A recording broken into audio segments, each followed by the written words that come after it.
moving forward now, we have a very interesting session and a very important topic in school education in this panel. The thematic topic is like reopening of schools, redefining SOP, a step-by-step guide for implementation of the open school program. So with this, we have eminent panel speakers to invite Dr. Skand Bali. He's the principal of Hyderabad Public School, Begumpet. May I please invite you in this panel, sir?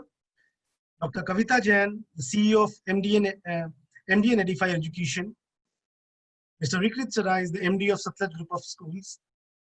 Ms. Pratima Sinha, CEO, DSR Education Society, Hyderabad. And Dr.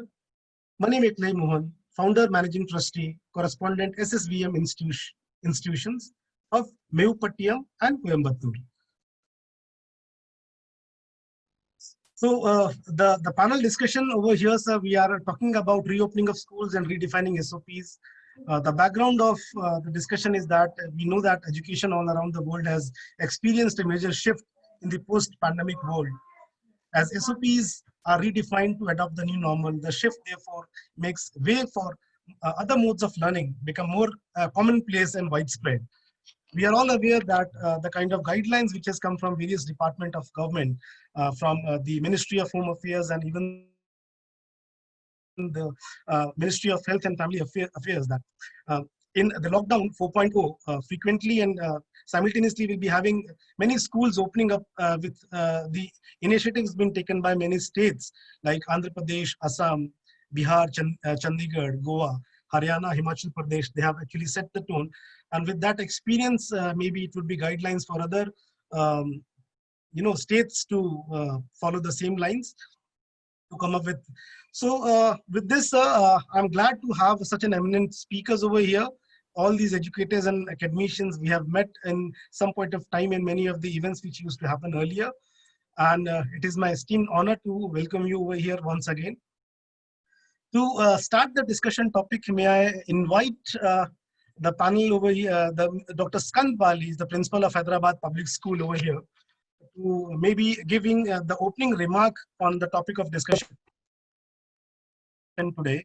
So Skand Bali is the principal of Hyderabad Public School. Begumpet is one of the prestigious schools of the country, and he's having a rich 2 decades of career experience in various premier institutes of India, GD Goenka, Doon Schools, RV Public Schools, like this.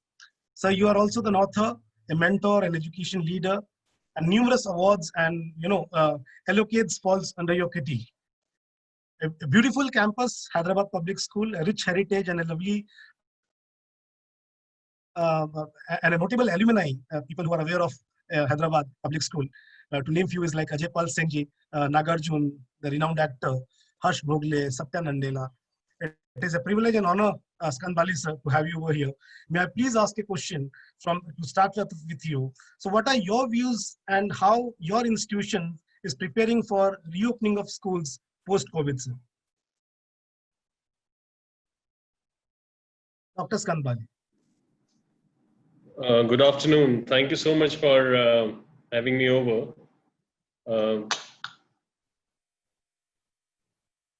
Yeah, thank you so much. And thank you so much for that kind introduction as well. I think this COVID has thrown everybody out of the window. Things are not very clear to anyone as of now across the country, not just in Hyderabad. So we are all anticipating as to what instructions will come from the government. However, each school, I'm sure, is preparing from their end to look at the opening of the school. There are certain protocols, there are certain ways and means by which every school is trying to safeguard the children's safety. I think there are 2-3 very important points here. If I think from a parent point of view, I think majority of the parents do not want to send their children to school as yet, or are a little reluctant and they want to see how things are. There are a lot many parents who are not keen to send their children to schools, at least till any vaccine comes out. If you ask me personally, I personally feel that we need to be a little careful while opening of the schools. I think a little care, maybe in the month of November or December, we should allow the senior school to open, which is from class 9 to grade 12. And I don't think we should open primary schools at all this year. I think primary school should be allowed to come in only in the next session, because safety and well-being of everybody is very, very important and critical. And these are young children. They will not follow the social distancing protocol. They will not follow the protocol of not meeting and greeting their friends. They are meeting them after so many months. So it will be for them like straight away out of jail. So I think any one infection or a couple of infections um, will not be desirable. That's what I feel. But I'm looking forward to have more discussion on it with you all and my fellow panelists. So these are my opening remarks, that we are all a little apprehensive, at the same time careful as well.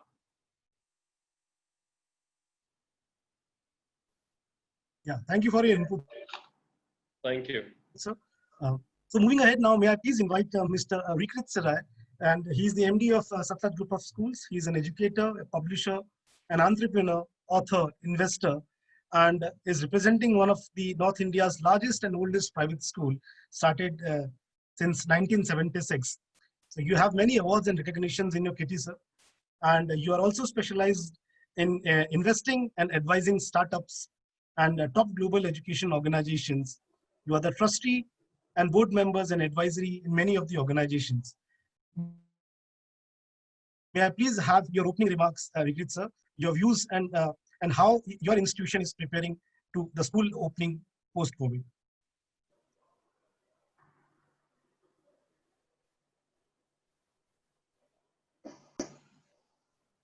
Mr. Vikrit sir, can we see your video? Yeah. Am I visible now? Yeah, pretty much. Just wonderful for your kind words. Thank you for your kind words. Of course, you know, you've been the gracious host over the past few years. I've been a part of various interactions with you, of course, and you know, and then I'm very happy to see what you're doing with Asman now. I'm happy to be a part of the panel. It's an interesting panel that we have. I think that there are a lot of points that are going to come up, various relevant points that I think are important to understand given the current crisis that we find ourselves in. Well, as Dr. Bali just said as well, I think we've been thrown into the deep end of the ocean, and now we've been asked to swim. If you look at the various educational boards in different parts of the country, in different parts of the world, and if you look at the various entrance examinations that have taken place over the last few weeks as well, it seems as though COVID isn't over there anymore.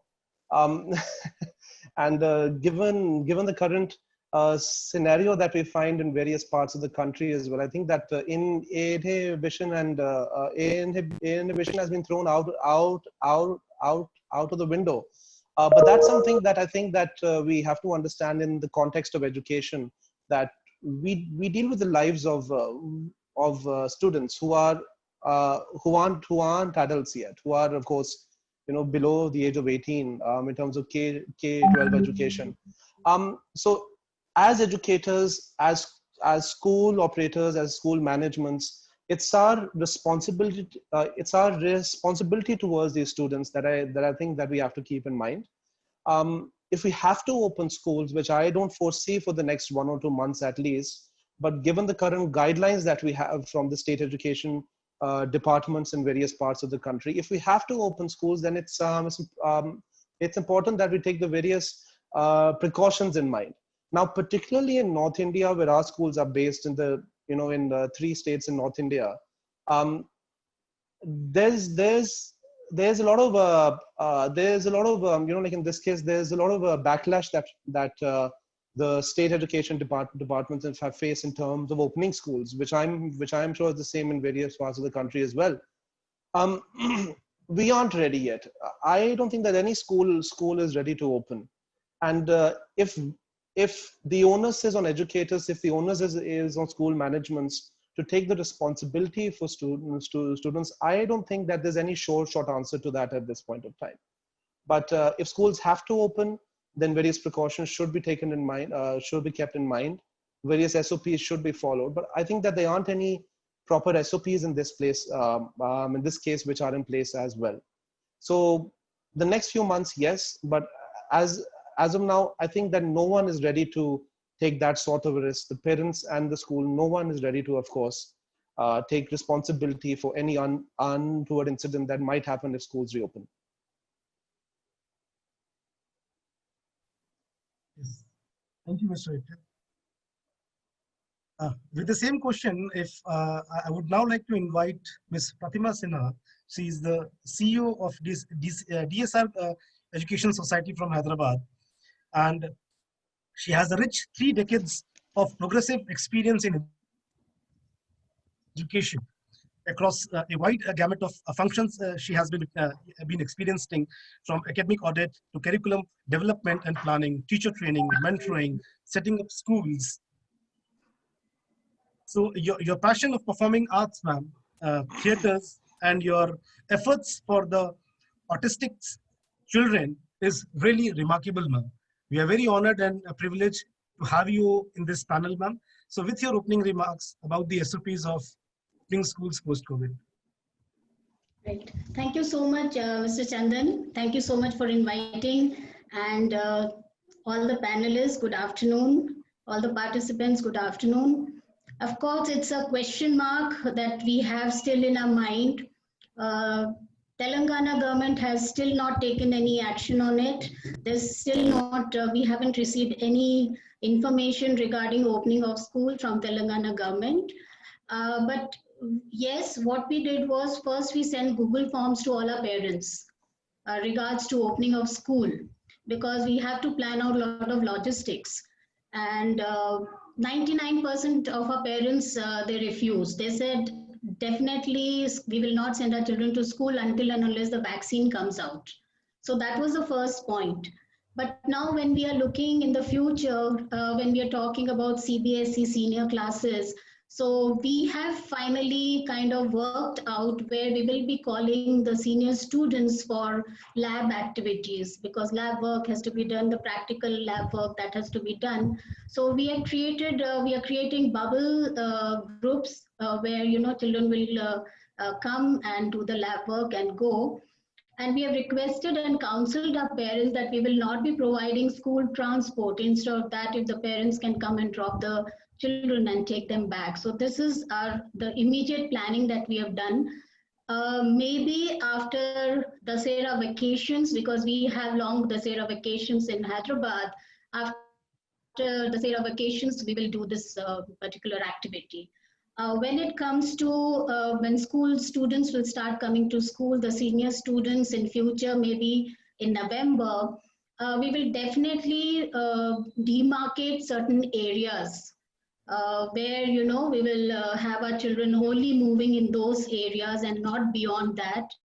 And of course, our classrooms have to be, you know, just 15 students in the classroom. So all the norms that has been given by the government, we will follow that. But preschools, as we have 6 preschools with us, definitely a no-no. And primary also, definitely, we are not even thinking of reopening it right now. So maybe only for the senior classes.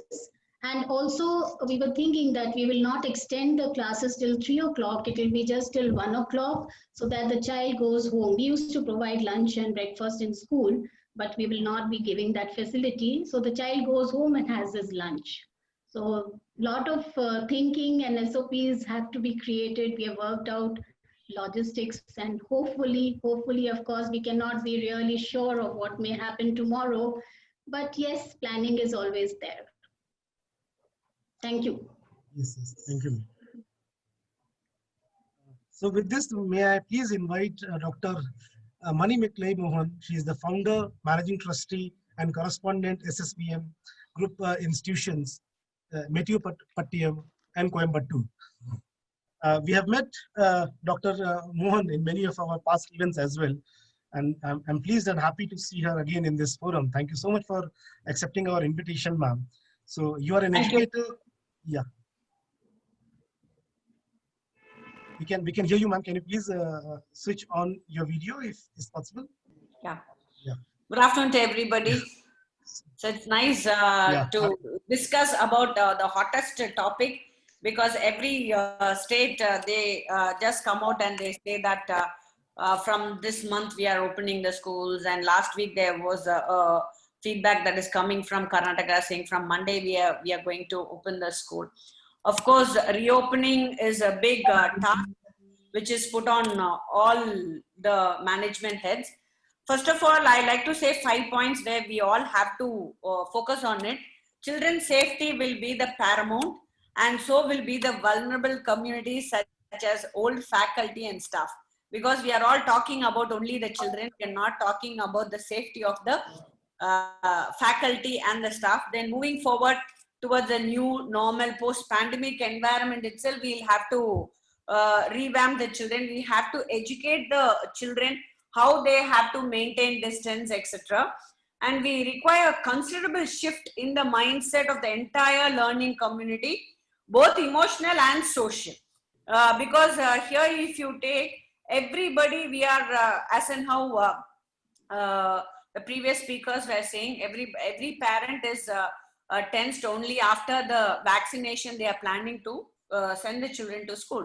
If the vaccinations are going to take another 2-3 years, what is the situation of the children inside the house? That's again the most foremost part which everyone has to think of. If school reopens at any point of time, the welcoming of the whole strength, as and now we cannot do that, as and how the earlier speaker spoke, like kindergarten and primary, highly risk-oriented area where children will not be able to say what is happening to them. But at the same time, classes 9, 10, 11 and 12, of course, they can speak out what is a problem and immediate steps can be taken. And of course, they cannot come on a regular basis, maybe on alternate basis they can come. And of course, from our side, we are working on an excellent plan where we have a smart class. So where the videos will parallelly keep running and announcement keep going on if the children are not maintaining that social distancing. But I think we had the NEET center for the exam. To be very frank, it was highly difficult to manage the parents who came and dropped the children for the NEET exam. But children were so organized, they maintained that distance because we had painted everywhere that distancing, and so children were able to go stand on those rings and walk. So they were with perfect distancing. And every student maintained their protocol, how they have to go about. So maybe children, if they are educated, of course, they can also overcome this pandemic situation and they can come to school and they can see this is all again a process of learning. This is process of life which they have to experience. So, okay, they may get affected. We cannot keep them closed inside a cage. Let them experience it, but at the same time, we should give them an awareness. When you are not supposed to touch the fire, you are not supposed to touch the fire. When you touch, what is the consequences they should learn. Right. Yes, thank you so much, ma'am, for your opening remarks. We are just waiting for Dr. Kavita Jain to join us shortly. She is on the way, maybe will be coming anytime now.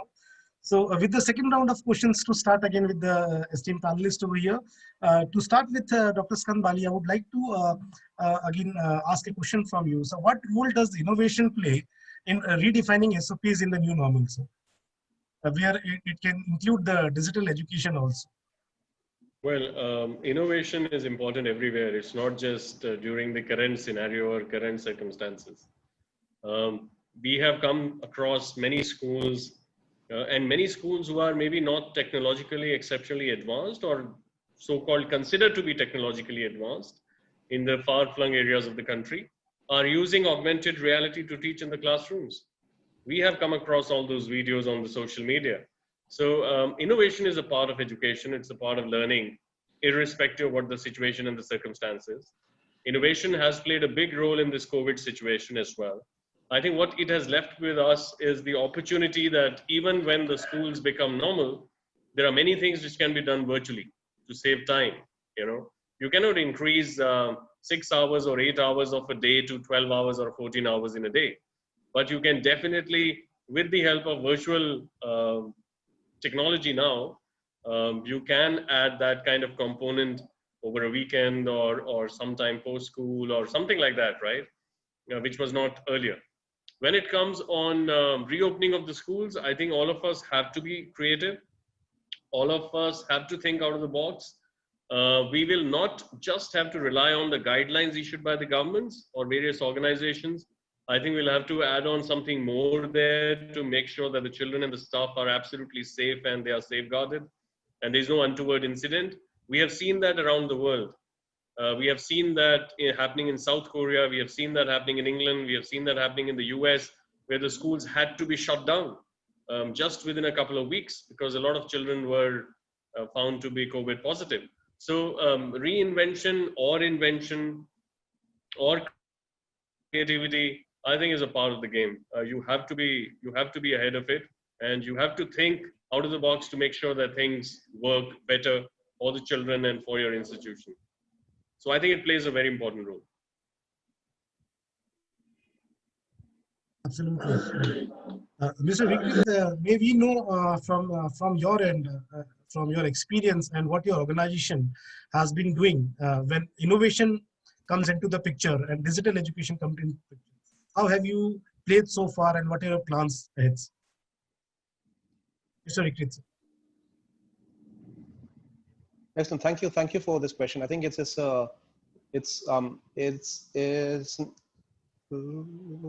absolutely relevant question given the times that we find ourselves in.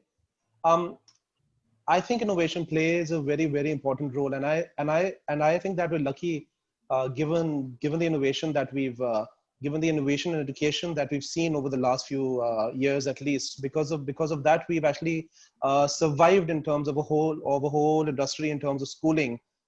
If we particularly did not have any, there's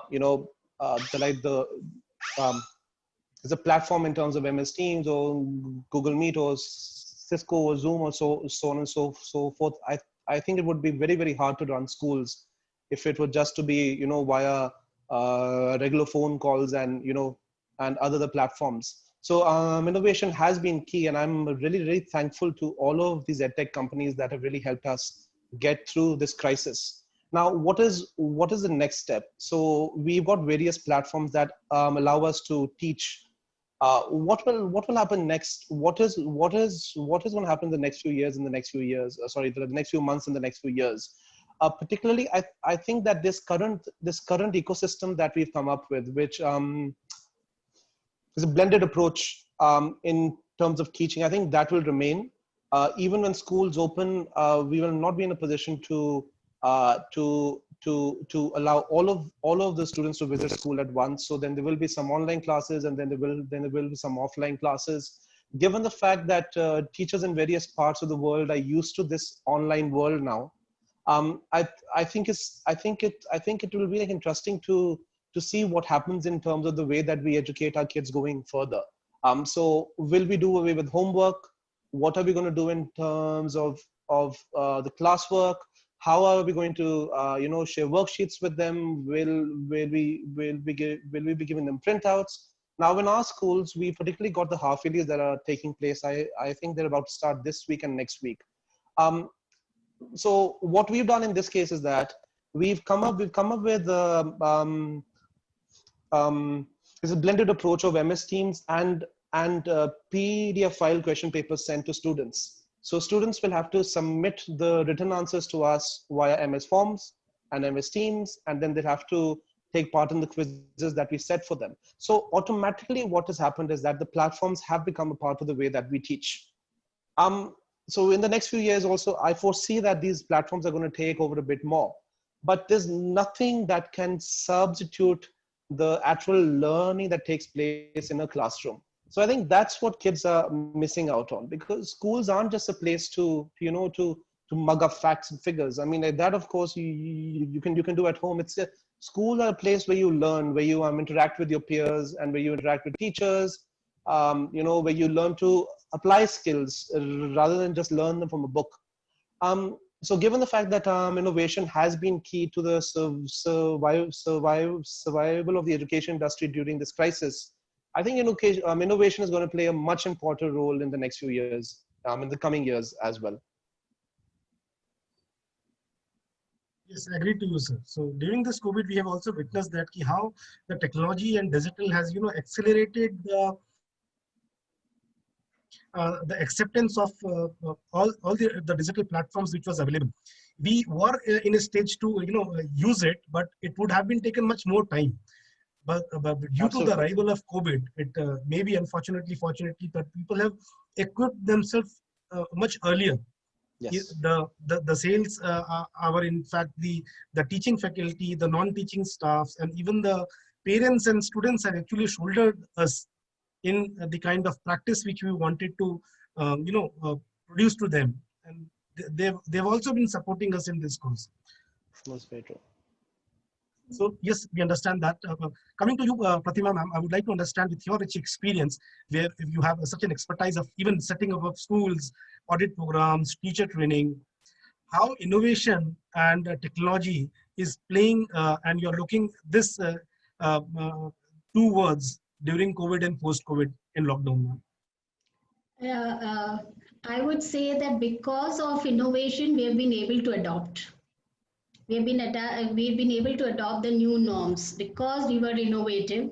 Everybody was innovative. Even I remember seeing a poster of a headmaster in a village where he was teaching through a loudspeaker. Children were sitting, at different places, and he was teaching through loudspeakers. So this is nothing but innovation. Where there is a will, there's definitely a way. I would say that. And we have seen innovation in technology, as Rikirat said, that whether it is assessments or evaluations or e-books that are coming out, the different technology tools that have come out, where teachers are using them, whether it is for taking them on a few field trips. I mean, teachers have made such wonderful virtual field trips where they're taking the students to. So these are all, innovative ideas. Teachers are also thinking about it. They're also coming up with such fantastic ideas. So, and we have started, I'm very proud to say that we have actually started webinars for the teachers by the teachers, where, we are empowering our teachers that basically I'm sitting here in my office and talking, but it is the teacher who's in the classroom who's experienced everything, the new norm that we are calling, right? So we have created these webinars for teachers where they're sharing their experiences of the classroom, whether they've been creative, not creative. So I feel teachers are being really empowered this way. Maybe in physical settings, I may not be able to gather these teachers together for sessions and all that, but this is giving them a wonderful platform to speak about what they're doing, the thought processes, and the new norms that they are facing. So this, I feel, has really, really worked well in our school. We are talking about innovation in technology. We are talking about innovation in the teaching objective. We are talking about the innovation in learning objective. We are talking about innovation in the new norm of teaching methodologies. So there is, everything is totally new, totally different. The whole curriculum setting has been innovated. It has been created in a different manner so that it suits online teaching. So definitely innovation has, given us that platform. Because we were innovative, we were able to survive in this in this pandemic. Absolutely. So innovation, though it's crucial, but again the theme, the topic which we decided for this event, which is again been partnered by, we have UniApply. That's one of the very common application platform for schools, which simplifies the school search application enrollment process. We have been seeing that in higher education only, but UniApply is one such platform. It's a startup from one of a renowned company. We can search these schools over there. We can go for the application forms over there, enrollment process, fee structure, and even school comparisons are also there. We have just started with key few cities, but maybe in a quite few times they'll be involving more cities in that portal as well. So innovation is again one very important aspects, ma'am. But again, we are redefining innovation now. So during this redefining innovation and technology, Dr. Mohan, we would like to know some initiatives and efforts which your organizations under your leadership has taken. I would request you kindly unmute yourself. Actually, we'll have to first say a great big thanks to COVID-19. If COVID-19 wouldn't have come, innovation in technology wouldn't have come, because my daughter, when she came back from US, she used to say, there are so many technologies still y'all are not using. So whenever we wanted to upgrade the teachers, we had difficulty. But the moment the COVID-19 came, the very next day of the school lockdown, every teacher started going inside the online portal and they started using. So each and every day, when we started off with the online, it was, to be very frank, it was a plain platform where we had to just download the YouTube link and start. Then step 2 process was they started taking the visual class. So where the teacher uses a whiteboard or their pen and paper. Then slowly they started. So it was step 3, step 4, step 5. Now the LMS of our school is making them do so many things. Their attendance, A to Z. So now children are interacting, as in how Bali said and the previous speaker, everybody, when they were saying, now we are able to do quiz, we are able to do exam corrections on time, and now the parents are able to view their test papers on time, and they are able to compare and see the previous test and the present test, whether the children are progressing, and we are able to connect the parents and make the child sit along with the parent and make the parent understand whether the child is really using the online portal in a right way or in a wrong way, because certain e-platforms, they have a very interesting portal called CBI portal. So when you on that portal and see, it will give us a feedback whether the child has simply kept the screen on and is busy with the video game, or is busy playing with the tab, or physically they are present, mentally they are absent. So when we give this data after the session to the parents are so happy. The parents are saying even in the real class, it is very difficult for the teacher to know whether he is fully concentrating their class or not. So it's a great big jump, and where we are exploring and going inside it. Even after the school reopens, we thought, like for example, if the portions are not being completed, of course you will have some teachers who say, Saturday, no problem, though it's a holiday, please come for a special class. Now there's no need for a special class, because the teacher sitting in the home, they can take the privilege of the students' time when they are really available, and they can complete their portions. And again, if the child wants to have doubt clearing session, they are beautifully coming on a doubt clearing session, and it's like 1-to-1. I think because of this innovation in technology, a lot of tuitions will go out. So now the parents will feel really happy, the child being inside the home, they are able to get somebody coming inside their house, not physically, but through technology, and teaching the child 1-to-1. But all this can happen only on one process, where the child is very sincere and very dedicated to the parent and to their own learning process. If the child thinks that they have to just while away the time, it is not a loss for the school, it is a loss for their own self. That very purpose the child and the parent must make it very clear. And at the same time, I like to say SSVM has introduced an organized model of online learning, where the classes are being conducted in such a way where even extracurricular classes are going on, like dance, sloga, value education. So the parents are so happy that along with the subject, certain things are also added. And now again, like after this half-yearly exam, we have again planned to identify the children who have still difficulty in learning and put them in a group where again the teacher can have that 1-to-1 initialization and making them clearly teach and give that intense teaching. Because as in how like whenever you see teaching or completing the portion is not the target, how far the child is able to understand, apply it and go. And we'll have to say the e-books which is come. Now hereafter there's no need for the children to carry a huge bag. So now whatever it is, everything is there, the child can easily learn. And again, whatever they needed, if they just chat to the teacher, any teacher who's available, they can immediately respond to the child and help the child complete the homework. And again, the parent is able to view what is happening every day, what is happening weekly, what is happening monthly, what will happen for the whole year.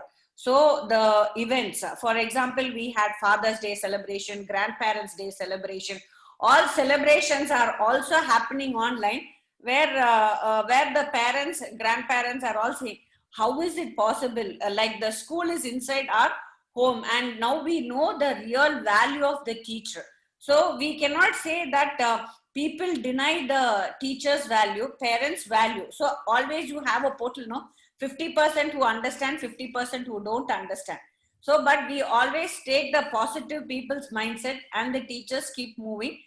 And at the same time, it is highly challenging to do every activity, because to bring the children to focus, just imagine the kindergarten students, if you have to bring them to focus, it's not very easy, where the teachers have to create an environment. So now you know how many portals and technologies are there. If you want to create a forest, the forest is there. So the teachers inside the forest. Then you have the visual, virtual thing like tiger or elephant coming, and their sounds, and the teachers' dressing style changes. Even though they are with the normal dressing style, the dressing style changes according to what they move. So these are all, I have to say, very innovative. So the parents are so happy now. My child, the very next day, they're eagerly waiting for the next day's online class.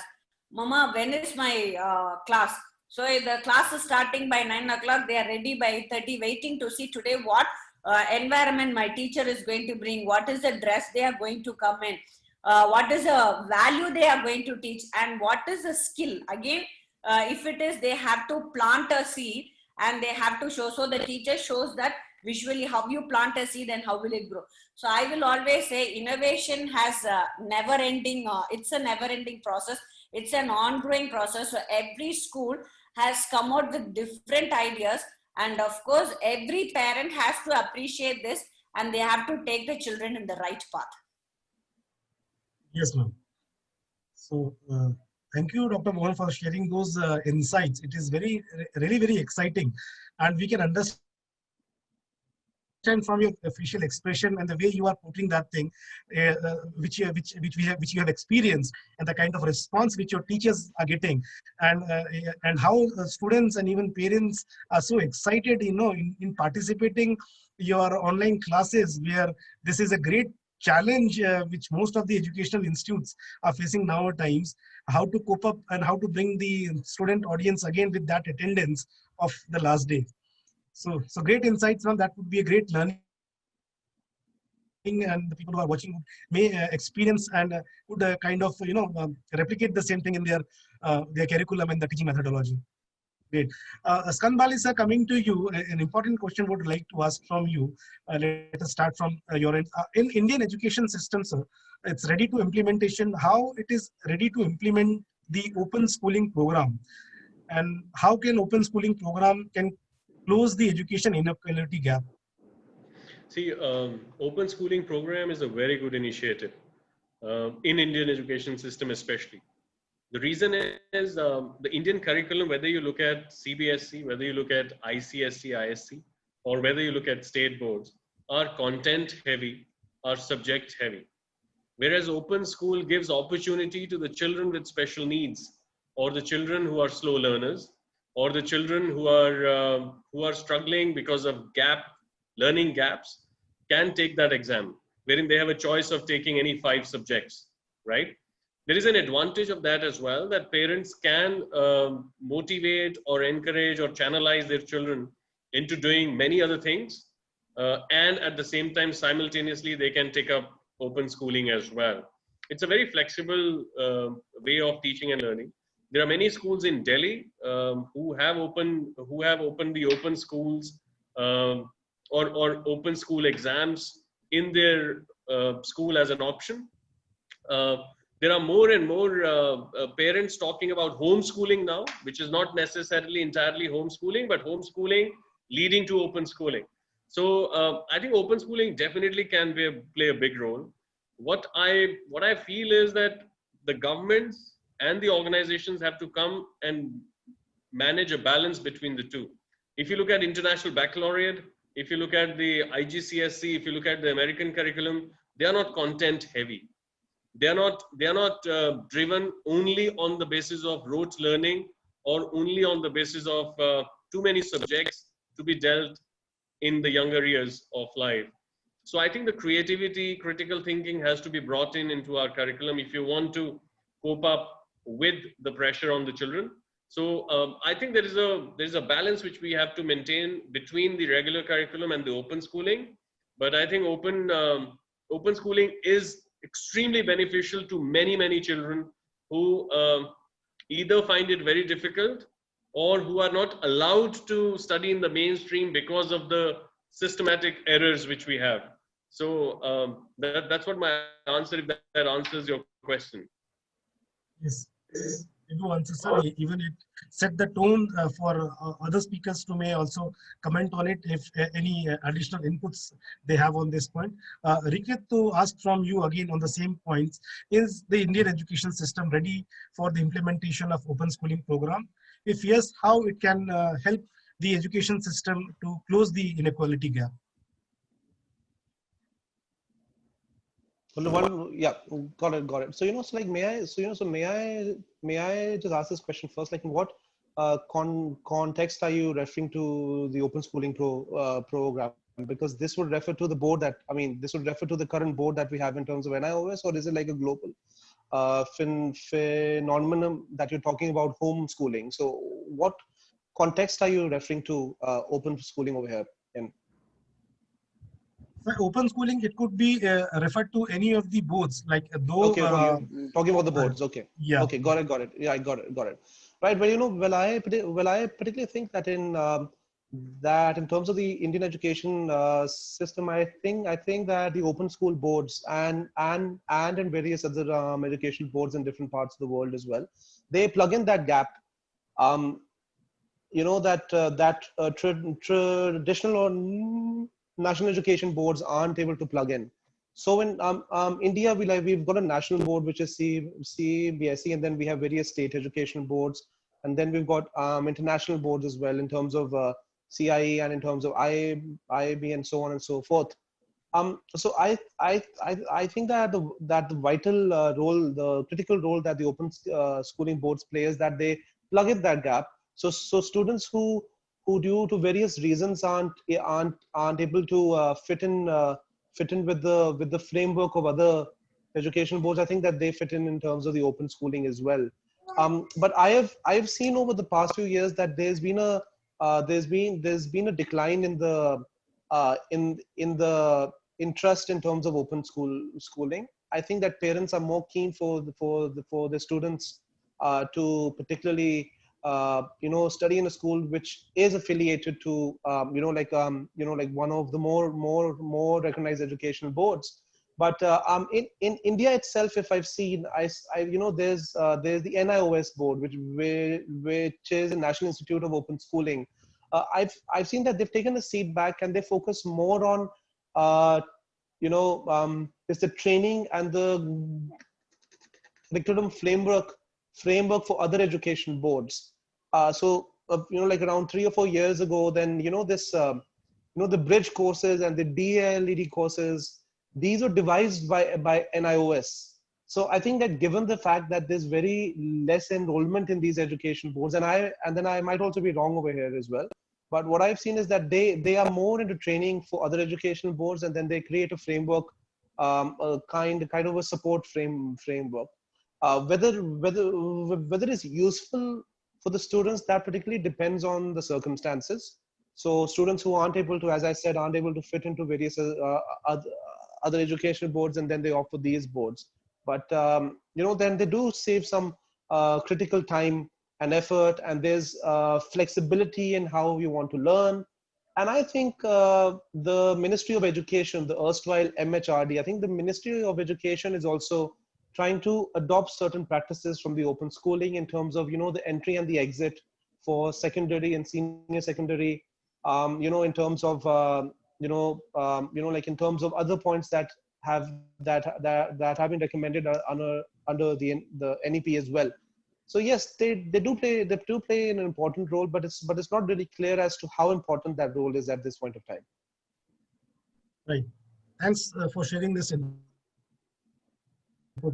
Now let me ask a different question from Pratima ma'am. Ma'am, again sticking to the session topic which we are talking about, reopening of school. What could be your plan or your step-by-step guide for implementation of opening of a school, ma'am, in maybe Unlock 4.0 or Unlock 5.2? How will you plan the step ahead, ma'am? You're asking me? Yeah, Pratima ma'am, I'm asking you. Okay. I just wanted to take on from where Kirat left on the previous question. When he said that, it is not very popular, parents are a little skeptical, because I remember when I was principal of the schools, we used to actually counsel a lot of parents for taking their children to an iOS and open school system. But because there is not much awareness about it among the parents, and in fact, I remember I had sent some parents to the office in Hyderabad, and when they went to the office, there was nobody available to give them the correct answers and guide them properly. So that is where I feel, although it's a wonderful system, children who are good in sports, who are good in dance, music, and they want to pursue these as their, career, for them, open school system is wonderful, because entry and exit and all that is very flexible. But that awareness has to come in for the parents, that awareness of, and the colleges have to, these offices of NIOS have to create a lot of initiatives, speak about it, so that parents know that, this is there for their children. And it will no way affect the child's further education. Right, so I just wanted to add on this, because I face these issues and parents come back and tell us that, ma'am, it will not work, and please, consider our child coming back to the school. Although they don't realize that, the child is, he needs that open school system. Yeah. So definitely it has to merge beautifully into our regular education system. So I'm sorry, please ask me that. And the question which I asked, ma'am, what will be your plans and step-by-step guide for implementation of reopening your schools in 4.0 lockdown or maybe 5.0 lockdown? Okay. Unlock. So as I told you earlier also, that we have already started, my SOPs are kind of ready of reopening, and technology definitely is going to be a very important part of it. Hybrid education will be important part of it. Few children coming to school, few children live sessions happening at home. So this is slowly and steadily, we will see how it goes, and then we will come on to the total physical school environment. And we have spoken so much about it, that how, class teachers are teaching through online teaching is happening, whether it is co-scholastic, whether it's scholastic, whatever it may be, how the teachers are being empowered, how the teachers, so all these have been very clearly planned. And yes, planning is important.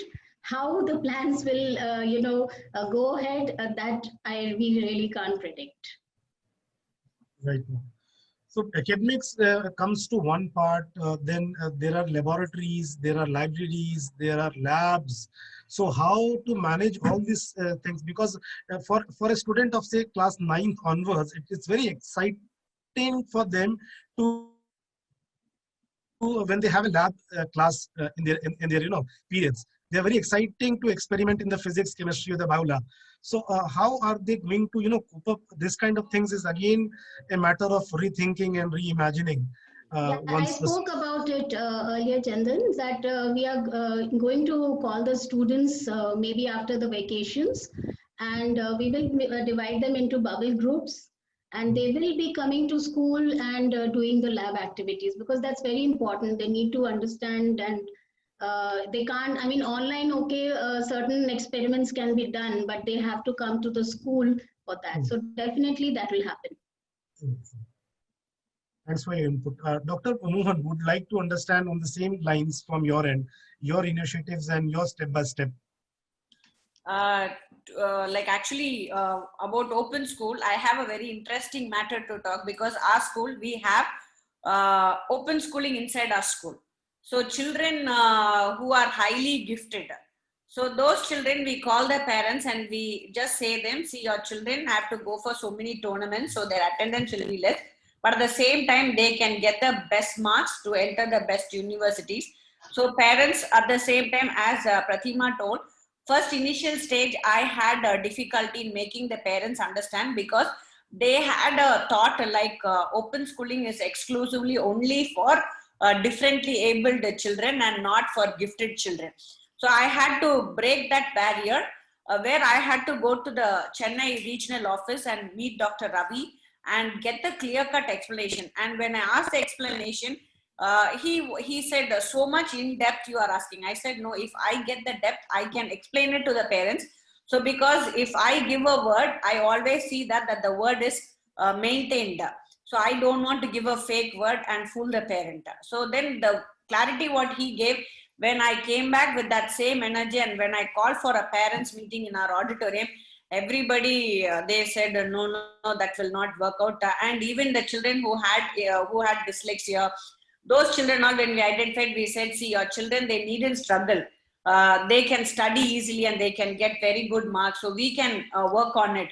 And of course, even they can always write n number of exams to upgrade their marks. So it is not that all subjects put together and they have to write the exam. Then a few parents came forward, and then in such a way, now you will not believe, I gave a very big ad in the newspaper, one full page ad only for NIOS. So many people, it was an eye-opener. And after that, the regional officer, he called me, ma'am, what did you do? He asked her. My office has become very busy because so many school managements are approaching me to open schooling. I said it's a very good move, because I only don't want to do NIOS, because people should know that such a platform is there where even gifted children and children who are focusing on IIT and NEET also can use this platform. Differently abled children with dyslexia. So any parent who thinks that my child has to get the knowledge, best knowledge, but at the lighter platform, I have given this. So now I am so happy in Tamil Nadu, at least 90% of the schools, everybody are having open schooling. And now a parent comes to me asking, ma'am, we heard that your school is the best in doing open schooling, so we are putting our kids. And at the same time, the first scenario, the first batch of children who completed a 12th standard, I had one difficulty. That is, no colleges were aware of this open schooling. So they said, I don't think this is a regularized system of exam. I think it's like some private exam. Then the chairman and then the regional officer, they made a call to those colleges, and then they spoke, and they also had a forum for all the colleges. They invited all the colleges and they explained what is this. Now you will not believe, all the colleges, higher end colleges to lower end colleges, they call and they give admissions, because these are the two criteria where every parent will have a fear whether my child will get admission in college. When they are very clear that they get an admission in college, and again, transferable parents, I used to say, please take the child for an open schooling, because every state when he goes, he has to learn a language, which is very difficult. So these are the areas where this open schooling is really helping. And at the same time, I like to put one information here. That is the children who want to do practicals. There are two portals, that is GoLab and OLab, where the child will have the feel of bringing the lab inside the house and doing it practically. So the equipments are so real that the child is able to do. So now, to be very frank, our children have completed their practical. So when they come to school, they know how to connect, disconnect, and how to do the practicals. So even if schools who have not known what are the other platforms, I think if you all go inside this OLab and GoLab, you all will get the best out of it.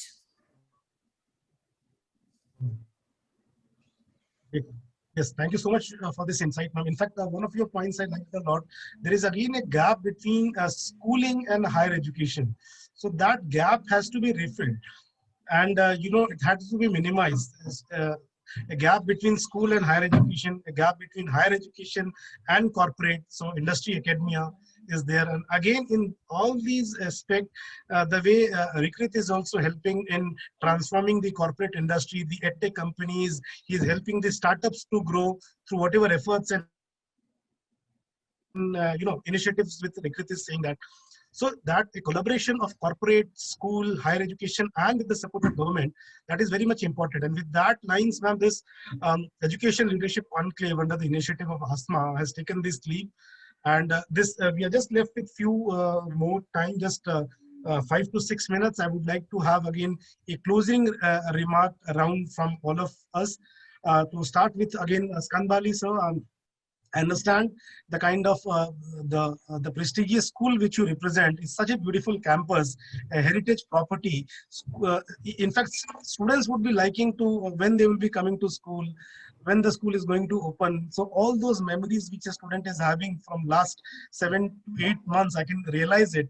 What are your plans, sir? What are your step plans, and what are the guidelines or ideas which you want to throw to the educators and academicians who is listening and watching this? See, first, very important is that you have to understand your campus very well. Entry points, exit points, each and every minute the student is going to spend in the school is very important and critical. So you have to understand how you are going to maintain the social distancing. It's very easier. I mean, it's very easy said than done when people say that in schools, please maintain social distancing in the classrooms. In India, it's not possible. If you have 20 students in a class or 40 students in a class, the size of the classroom is not allowing that kind of social distancing. So how you can cope up with that? So you have to come up with those kind of strategies and plans, what can be done. As Mr. Rikrit Desai said earlier, maybe you could look at the possibility of half students attending class and half attending online on a particular day. Maybe have them alternate days come to school, or maybe have them 3 days and 3 days, divide 50% strength coming to school. Or if you have a big campus, or if you have some open space on the campus, you could even conduct classes outside if weather permits that. So there are various such ways which you can do. There has to be a very strict protocol on the movement of students and staff. So for some time, they will be out of their home cage to a school cage, because school will not be what it used to be for them earlier. There will be restrictive movements. You will have to look at every nook and corner of the property. You will have to look at every visitor who is coming to the school. So there are many thoughts which have to go in. And as, again, some of my fellow panelists said, that none of us are foolproof and 100% ready for something like this. We are all trying to be 100% ready, but only the time will tell when they come to school how much we are ready and things are good for us. So these are some of my thoughts on every school has a different need, and every school's infrastructure, every school's presence and location, strength is different. So there's no one rule or one set thing for any particular school. But I would say that as a blanket, look at every possible thing from the scratch, whether it is the washrooms, drinking area, dining hall, classrooms, roads, parking area, buses, whatever you name it, and you have to be very careful and do it. So let's see how it goes. We are all thrown in this unknown world. The best part is that all of us, I'm sure, if as an educator I find myself stuck somewhere and I shout out loud in this educational fraternity, there will be lakhs of voices to say, we are there with you, don't worry, you're not alone. I think that's the only silver lining in this crisis right now. But times are very difficult. Honestly, very difficult. Yeah, nice input, sir. A quick remark, Rikrit, from your end, as a closing remark. No, excellent words, Dr. Bali. I think that you've summed up the whole panel talk very, very well. And plus, you've also summed up what we are going through in terms of in terms of it being educated. I think that we're all sailing. We're all sailing in the same boat, of course. We've been thrown into the deep end of the ocean. Now we've been asked to swim. The last few months have been very, very hard for all of us, not just in terms of education, but other industries, every single human being on this planet. But I think that we are learning how to cope with this. And I think it's that resilience, that passion, that passion for life that is pulling us through. And I think very, very soon when schools do reopen, I think all of this will just be like a blip in history, a blip in time. We'll be back to our normal lives in, let's say, at least a year or two in this case. But I think that we'll all look back on this time, and then we'll remember the hardships that we went through. And I think that brings all of us closer, and that typically makes all of us one now. So I think that such an event on the global stage hasn't happened in the recent past. And I think that because of this, I think it's brought us closer. And I think that going forth as well, if we all can continue this bonhomie, this way of living, I'm sure that this will help a lot of students in the future, and this will make sure that education in itself does progress in the correct way. So that's what I feel. Well said. Well said, sir. And Pratima ma'am, a closing remark from your end, please. Yeah, I feel that, that cliche of 21st century skills, to add on to what the panelists are talking about, the cliche of 21st century skills that we talk about, I think have been highly reiterated in this pandemic, where, if you look at the positive side, the children have become more research oriented. They've become more independent in their learning. The problem solving skills have really highly improved. So the 21st century talk about have really come into fore during this pandemic. So I feel that's a very, very positive pace that we see about the pandemic. And of course, as human beings, we know how to survive, and we know how to grow out of it. And definitely, as our panelist opinion, that we will come out of it for sure, and we'll forget about it because our memories are short, and we'll forget about this pandemic. So let's hope to be very positive, and let's hope for a good future for our students. Thank you so much, ma'am. Dr. Mohan, last but the least, the closing remark from your end. Yeah, so this pandemic has taught us a lot of valuable lessons from the past. So what our ancestors had maintained, we have come back to the same form. So how to maintain social distancing, how to keep ourselves clean, how to wash our hands, how to go about with the clean environment, etc., etc. So I always like to say one thing and end. Anything that happens is for the good. So let's face it and let's challenge it. Of course, for every problem, there is a solution, and this will have a very good ending of healthy world. Yes, absolutely, ma'am. Thank you. Thank you so much for all your views, important ideas, and the discussion and deliberation. I think we will stick to the thematic topic and the discussion of this session. My humble thanks to everyone, Dr. Skand Bali, Rikrit Sarai, Pratima ma'am, Dr. Mohan. I was very thrilled and excited and even nervous at the time of, handling such a senior and esteemed panelist from a different and prestigious educational institutes. I hope I've done justice to this, and please pardon me and excuse me if anything I would have, deviated or said, any difficult or different question from your end. But we are very humbled and obliged, ma'am, that you have accepted our invitation. We'll keep on having a association in our future events, ma'am. This event is 4 months long.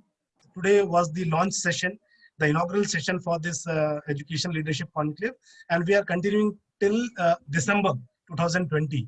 There are so important discussion and deliberation which is going to come. This was a mix of higher education, preschool and school. Going forward, we'll be having a dedicated school, a dedicated preschool, and a dedicated higher education for this. This was a kind of blend which was showing what in coming few months we are going to do. Thank you so much for being a part of this panel, ma'am.